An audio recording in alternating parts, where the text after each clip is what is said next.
Detective H was returning home after an arduous day at work.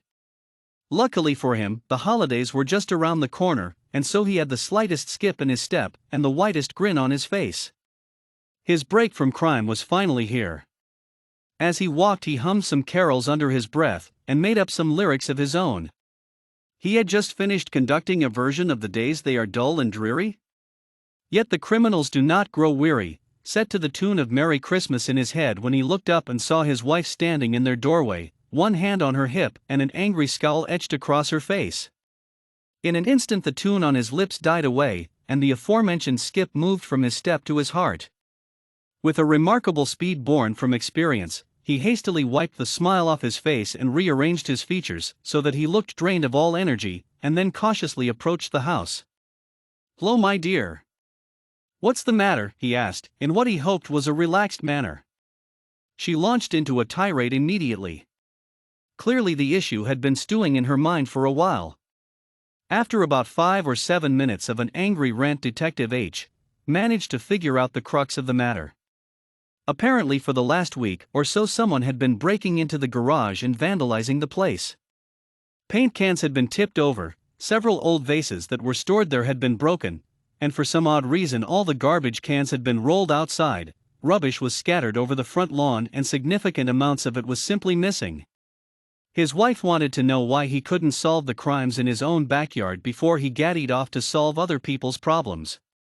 His mild protests that this was the first he heard of the whole incident was fobbed off. She didn't want to bother him, but this was the 4th time in a week and quite frankly the last straw. "Okay, dear. I'll take a look at it right after dinner, and I am sure the whole thing will be sorted in a few minutes," he said placatingly, but it turned out that she had already cleaned up. "Are you sure it wasn't the kid's idea of a prank?" he asked. "After all, they have pulled this kind of thing once before. Remember when they tracked wet cement into every room after plowing through the lawn?"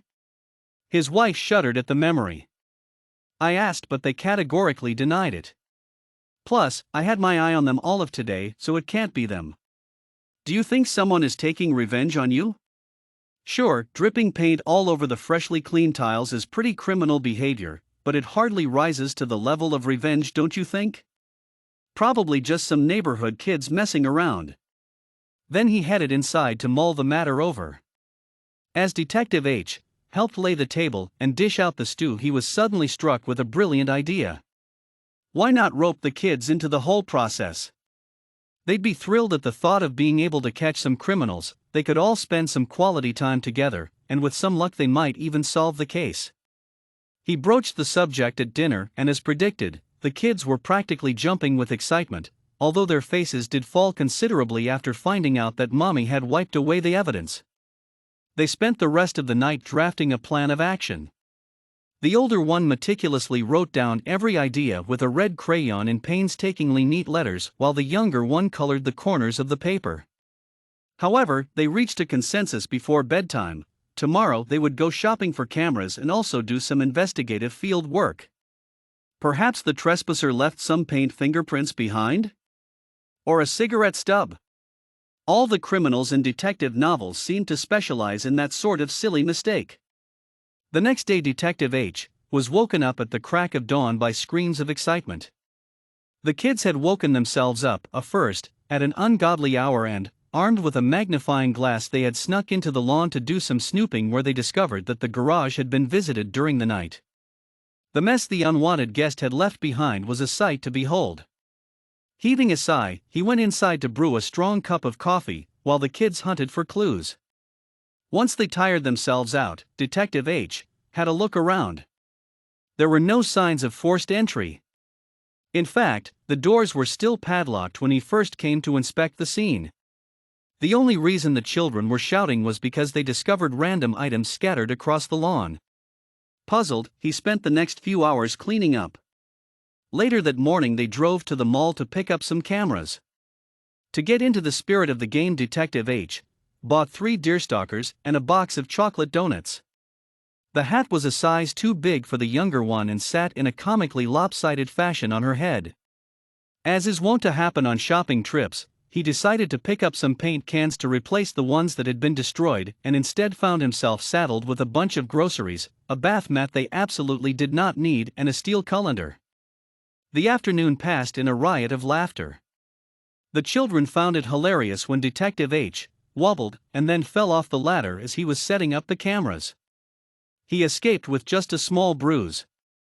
Then they decided that the cameras made the garage look like it had googly eyes, and spent over an hour giggling about it. There were French fries at dinner to ensure that the smile stayed on, and, finally, they went to sleep highly anticipating the next day when they would be able to catch the bad guys. There were squeals of excitement when the next morning found the garage in a state of utter disarray, and a rush to look at the camera footage. However, to everyone's bafflement, nobody approached the garage doors all night. At about 2 a.m. a half-filled garbage bin rolled around the corner spilling garbage in its wake, but nobody seemed to be responsible for it. Darn those neighboring kids. How did they manage this one now? And why can't their parents rein them in a little? Just wait till he caught them, he'd make them clean up their mess for a change. Detective H decided that tonight he would stay up and catch the trespassers red-handed. The kids, who were convinced that this was the result of a haunting, begged to be allowed to stay up and see the ghost. It took a lot of wheedling and cajoling before he relented, allowing them to watch if they promised to run back inside at the slightest hint of danger. Not, of course, that a bunch of irritating children are likely to pose a threat. That night, around 12, under the cover of darkness, with deerstalkers perched on their heads, all three of them took their position behind a tree. His wife had been invited, but had declined the offer. She didn't want to ruin a good night's sleep just to catch some children. It was going to be a long wait, so he had made sure both kids wore jackets and stuffed their pockets with biscuits. They were given stern instructions to take a bite out of a cookie every time you feel like whining. In spite of this contingency plan, the biscuits lasted a little over an hour, and the whining then proceeded to oscillate between complaints about the long wait and complaints about the lack of biscuits. As Detective H listened to them arguing in loud stage whispers, he wondered if perhaps the best course would be to just head back in. He was preparing to break the news to the kids when there was a terrible banging and clattering of tins in the garage. He stiffened up immediately, all senses on alert. It so turned out that the neighborhood kids, who were at that very moment sound asleep in their beds, had been grossly slandered. In the pale moonlight, as a tiny, gloved hand emerged from behind the garage wall, Detective H realized who the actual culprit was. Dressed in an elegant fur coat, with stylish black eye patches, the master criminal sauntered out from a hole in the wall. What they were watching for with bated breath was a mother raccoon who suavely led her family into the woods with a disdainful glance at the three figures doubling up with laughter behind a tree.